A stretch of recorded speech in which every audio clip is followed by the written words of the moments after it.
ప్రతి వారికి శ్లోకం నోటికి రావాలి, తప్పులు లేకుండా చదవాలి. ఇందులో ఒక గమ్మత్తుంది ఆ శ్లోకంలో. ఆ శ్లోకంలో అక్షరాలు మారాయా వ్యతిరిక్త అర్థాలు వస్తాయి.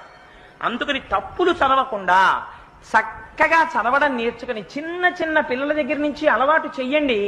స్నానం చెయ్యగానే ఒక్కసారి అమ్మవారి దగ్గరికి వెళ్ళి ఆ కట్టుకున్న తువ్వాలతోటో అందులో బాలవ భక్తికి అమ్మవారు పొంగిపోతుంది.